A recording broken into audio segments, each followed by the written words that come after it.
내면의 소리를 찾아서 네. 네, 내면의 소리를 한번 듣는 방법에 대해서 그냥 서로 얘기를 한번 나눠보도록 하겠습니다. 내면의 소리를 자주 들으세요? 어떻게 보면 우리가 전라도 속된 말로 네. 속이 없다, 이제 소갈머리 없다 이런 얘기를 많이 해요, 사람들이. 왜냐면 자기의 얘기를 막 끄집어내서 하는 사람들 보면 근데 그게 쉬운 일은 아니거든요. 네. 근데 누가 이렇게 책방에서 사실은 손님으로 오신 분들을 보면 처음 만나고 처음 대면하는 것임에도 불구하고 이렇게 가끔 보면 마음을 여시고 가신 분들이 계세요. 네. 근데 처음부터 여시는 건 아니고 책에 대해서 얘기를 하다가 그러다 보면 이제 자식 얘기가 나올 수도 있고 또는 뭐 가족 얘기가 나올 수도 있고 또는 자신의 고민거리가 나와서 책을 고르다 보면 그게 얘기가 나와요. 네. 그러다 보면 이제 공감을 해주고 네. 또 제가 사실은 무슨 상담 전문가도 아니고 저도 그냥 아까 말했지만 그냥 엄마이기도 하고 그냥 사람이거든요. 살고 네. 있는. 네. 네. 그랬을 때 이제 책방지기를 하면서 가장 책방지기에 어떻게 보면 필요한 부분이 공감 능력이었던 것 같아요. 그렇죠. 네. 그래서 사람들에게 공감해주고 고개 끄덕여주고 그것만으로도 그분들이 네. 네. 마음의 힘을 좀 얻고 갔고 서로 이렇게 통했던 그런 내면의 소리라는 게 어느 정도를 들을 수 있는지는 그건 중요한 게 아니라 그럼에도 조금이라도 서로 나누었다면 좋았던 것 같아요. 공감을 해주실 수 있는 능력도 일단 가지고 계신 거고, 그리고 제가 지금 들으면서 이곳 책방에 오시면은 단순히 큰 뭐 서점들처럼 그냥 책만 사서 뭐 계산하고 나가는 게 아니라 또 이야기를 하시면서 공감하고 소통할 수 있는 네. 그런 또 장점이 있겠구나라는 생각이 드네요. 어찌 보면 책 한 권 팔아서 이게 팔을 때 보면 그냥 책 한 권 와서 사가면 네. 저로서는 어떻게 보면 굉장히 편해요. 일하기가. 그렇겠죠. 근데 그렇죠. 네.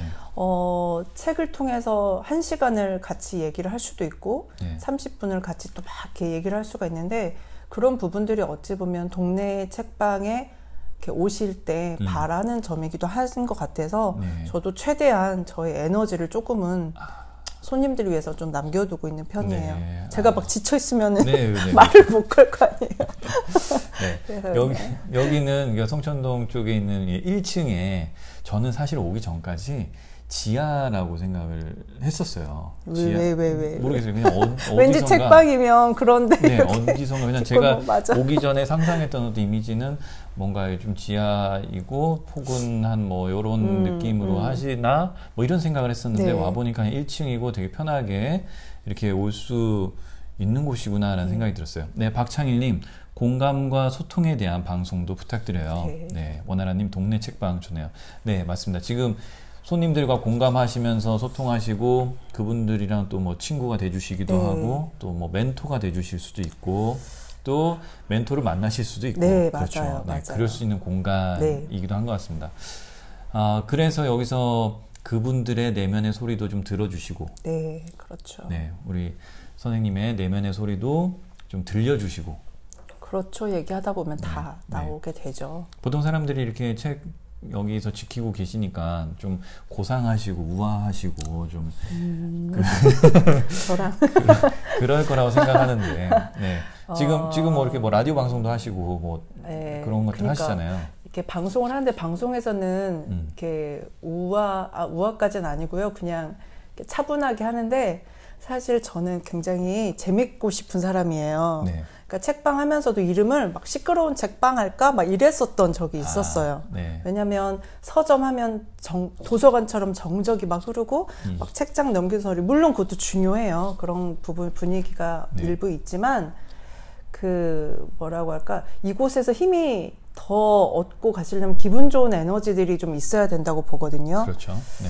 그랬을 때 책방 지기가 막 고상하고 그것도 그런 분위기가 있으면서도 한 번씩 위트 있는 말을 넘겨줬을 때 사람들이 이렇게 이게 뭐지 마음에 빗장이 촥 열리는 거 저는 그런 게 되게 좋더라고요. 그런 게 있더라고요. 네, 있어요. 왜냐면 제가 한 번씩 이렇게 농담을 툭 던지면 막 되게 저쪽 가서 막 되게 재밌으세요 이렇게 해서 웃으시는 분도 계시고 저 같은 경우도 아이들 키우고 또 이렇게 결혼 생활 하면서 나름 산전수전, 공중전을 다 겪다 보니까 오히려 사람들을 이해하는 폭이 넓어진 것 같아요. 그게 되게 힘들었었는데 지금은 오히려 그런 부분들 때문에 사람들하고 더 가깝게 그런 게 장점이 된 것 같아요. 네, 맞아요. 그래서 괜찮아요. 저도 정말 중요하다고 생각하는 게 저도 제 인생을 봤을 때 좀 경험주의자 경험을 너무나 중시하고 경험이 소중하다라는 것을 좀 스스로 알고 막 도전하고 경험하려고 하는 그런 삶을 살았거든요. 그러다 보니까 이해의 폭이 더 넓어졌죠. 맞아요. 네, 많은 걸 이해할 수 있고. 그러니까요. 제가 이제 서울에 전주잖아요. 원래 고향이 전주랍니다. 전주고 전주에서 학창 시절 다 하고 이제 서울을 갔는데 서울에 연고가 하나도 없었어요. 그러니까 이제 막 처음 생활한 곳이 고시원, 그리고 반지하에서도 살아보고 옥탑에서도 살아보고 정말 온 동네를 조금씩 다 살아본 것 같아요.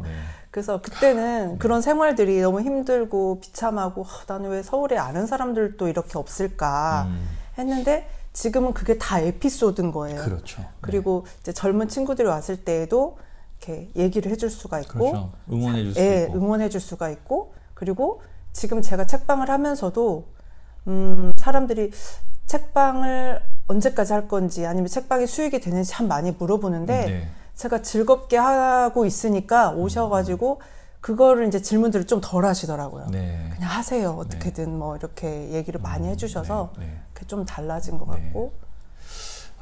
뭐 서울에서 막 사시면서 뭐 고시원도 사시고 막 그런 적이 있으셨다라는 얘기 들으니까 그때 제가 고시원에 있을 때 그 옆방에 계셨던 분이 여성 전용에 있었어가지고 못 만났을 거예요. 그러셨구나. 똑똑. 자, 원하라님, 마인드가 아주 굿입니다. 김현주님 안녕하세요. 원하라님, 말씀이 와 닿네요. 박창일님이 이제 산전수전 공중전 6박전 남으셨다고. 메뚜기 시절은 젊은 시절 추억입니다. 지나고 보면 다 추억거리고 말할 거리라고. 맞아요. 정말 그렇잖아요. 정말 우리들 나이를 뭐 먹어가면서 무슨 얘기를 하겠어요. 이제 과거 추억 얘기도 하고 그때 내가 뭐 좋았다, 재밌었다 이런 얘기도 하고 그런 얘기들을 또 들려주는 게 어른으로서 이게 후배들한테 그런 얘기를 들려줄 수 있는 것도 참 좋은 것 같더라고요. 그죠? 맞아. 자, 그러면 일단 내면의 소리를 듣는 방법에 대해서 좀 정리를 하자면 어떻게 해야지 잘 들을 수 있을까요? 한다면 내가 먼저 마음을 열어야 된다라는 생각이 들어요. 내가 먼저 마음을 열어야 되고 마음을 열 수 있는 능력을 키우려면 다양한 경험을 좀 해보는 거. 그리고 그 경험에 대해서 부끄럽게 생각하면 안 될 것 같다는 생각이 들어요. 그러니까 숨기려고 하는 그 마음들이 있어요. 물론 숨기고 싶은 것도 있죠. 당연히. 그렇지만 그러니까 이게 어떻게 보면 자존감하고도 연결이 되거든요.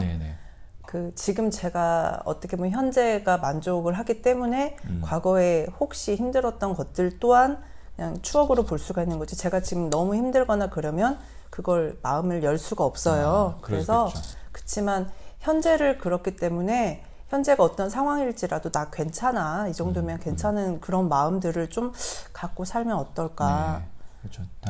괜찮아. 그렇죠. 작은 거에서 지금 이제 건강하게 있는 것만으로도 작은 것에서 감사를 그렇죠. 맞아요. 그런 자세들이 좀 필요할 것 같다.